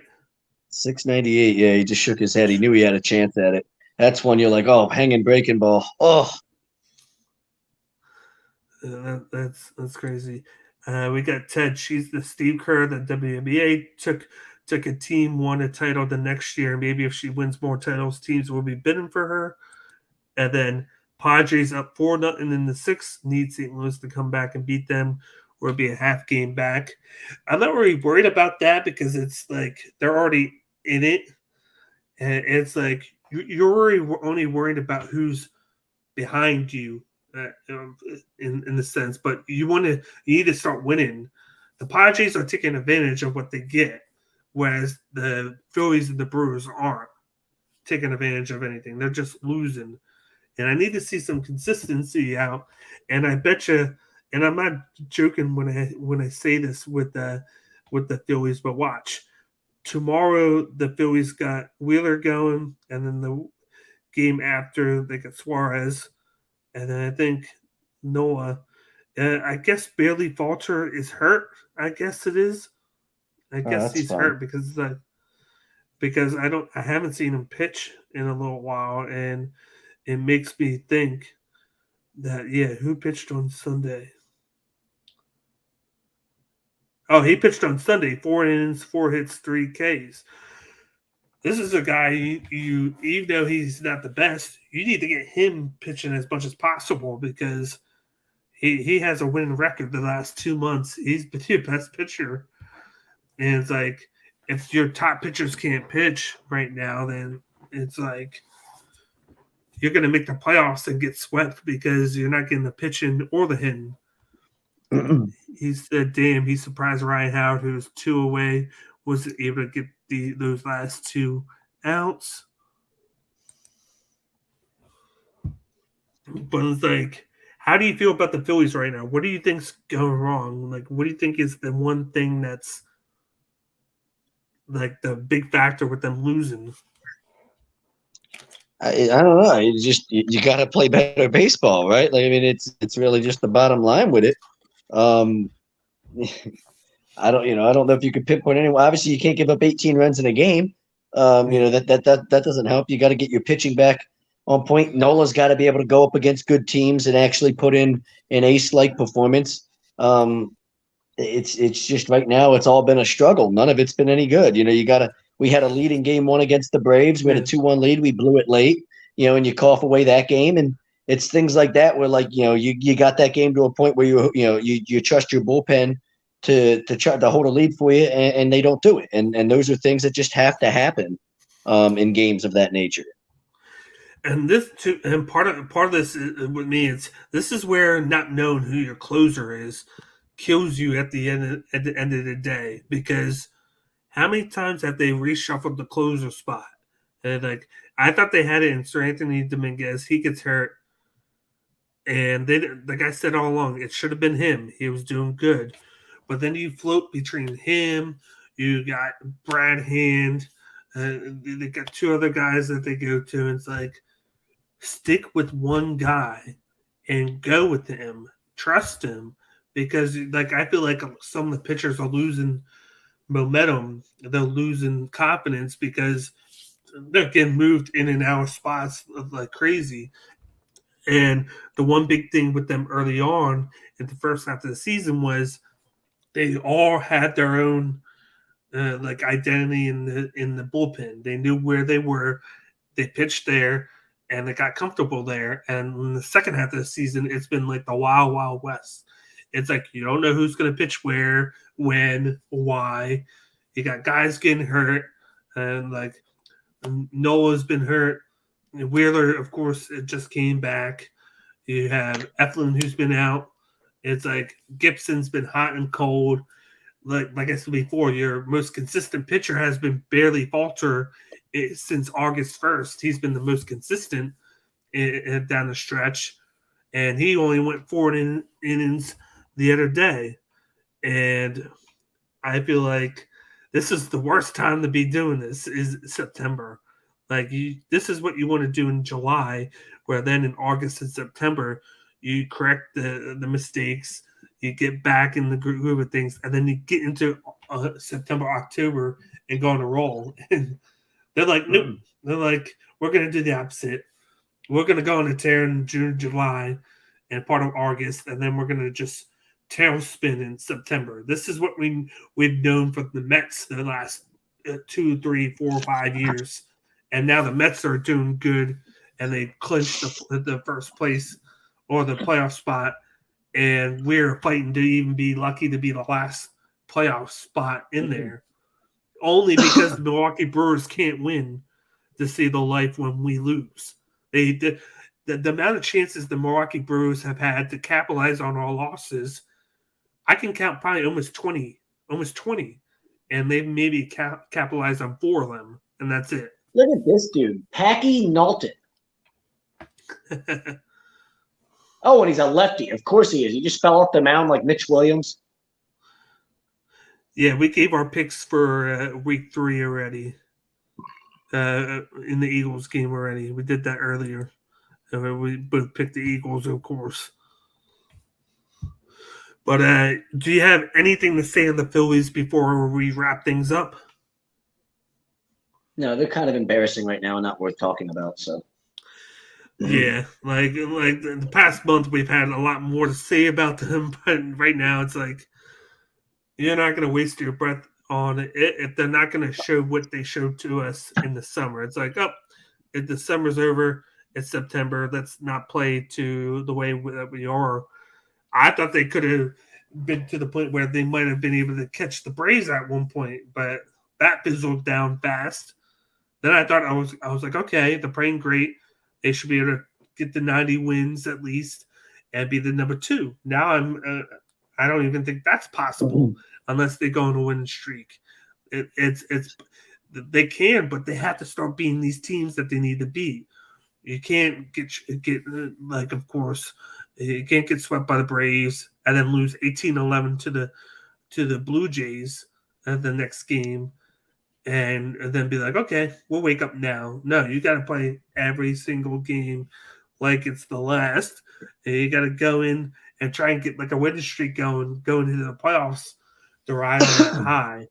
Because once you get to the playoffs, it's a different beast. Anything goes in anything, especially baseball. We've seen where it feels like the wild card team, when they come in and they win, they get hot. They're the most dangerous team because they're playing all these games, whereas a team might sit a week because of being like on the bye. So I think we need to get that identity out, and we need to wake up quickly, or we're just going to be a team that looks into the last spot and then gets swept. That's how I feel. Pretty much. But, yeah, pretty much. Other than that, that'll wrap things up with today's show. I'll let you just have the last word. I've said everything I need to say tonight. It is what it is. Okay, well, that'll wrap things up with tonight's episode of the Weekly Roundup. We will be back next week, of course, where we'll do a week 3 recap and a week 4 preview. I'm sure we will talk more next week about how the Phillies are either being more disappointing than they were this week, or maybe they have finally decided to wake things up and get the bats and the pitching going in unison together. And then whatever brings up, I know that the training camp should be starting soon for the Sixers, and then we should get a little bit more talk on the Flyers. Of course, they had some bad news in there, so it's almost that time to where all 4 sports will be going at the same time. But other than that, of course, I am Dan, and this is Zach, Weekly Roundup, and we will talk to you guys next week. Peace out.